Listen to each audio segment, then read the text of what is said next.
Hello प्यारे बच्चों, आप सब कैसे हैं? क्या आप एक चालाक तोते और एक छोटे लड़के की जादुई कहानी सुनने के लिए तैयार हैं? ये कहानी मजे, सबक और थोड़े से जादू से भरी हुई है। तो आराम से बैठ जाएं और चलो कहानी शुरू करते हैं। बच्चों, एक छोटे से गांव के किनारे पर एक पुराना आम का दरख्त खड़ा था।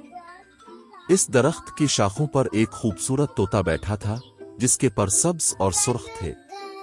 तोता अपनी चोंच में एक चमकदार सिक्का पकड़े हुए था। वो सिक्का इतना चमकदार था कि दूर से ही दिखाई देता था। दरख्त के नीचे एक लड़का खड़ा था, जिसकी उम्र तकरीबन 10 साल थी। उसका नाम अली था।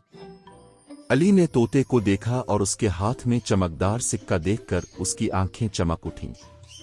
वो सोचने लगा, अगर मुझे ये सिक्का मिल जाए तो मैं कितने मजे कर सकता हूँ। मैं इससे खिलौने खरीद सकता हूँ, मिठाइयाँ खा सकता हूँ। अली ने तोते को बुलाया।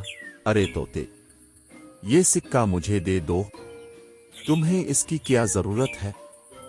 तोते ने अपनी सुर्ख चोंच खोली और बोलने लगा, क्यों दा, ये सिक्का मेरा है, मैंने पाया है, मैं ही रखूंगा। अली ने हैरान होकर कहा, तुम बोलते हो?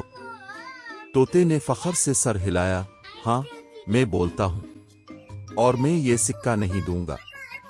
अली ने तोते को पकड़ने की कोशिश की, लेकिन तोता उड़कर दूसरी शाख पर जा बैठा।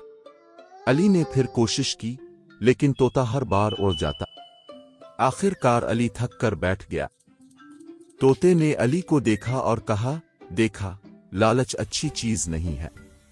अगर तुमने मुझे पकड़ने की कोशिश न की होती तो शायद मैं तुम्हें यह सिक्का दे देता, लेकिन तुम्हारी लालच ने तुम्हें खाली हाथ कर दिया। अली ने शर्मिंदा होकर सर झुका लिया। तोते ने अपनी चोंच से सिक्का अली की तरफ फेंका और कहा, लो, ये रहा तुम्हारा सिक्का, लेकिन याद रखना, लालच बुरी चीज है। अली ने सिक्का उठाया और तोते को शुक्रिया कहा। इस दिन से अली ने लालच करना छोड़ दिया और तोते की बात को हमेशा याद रखा।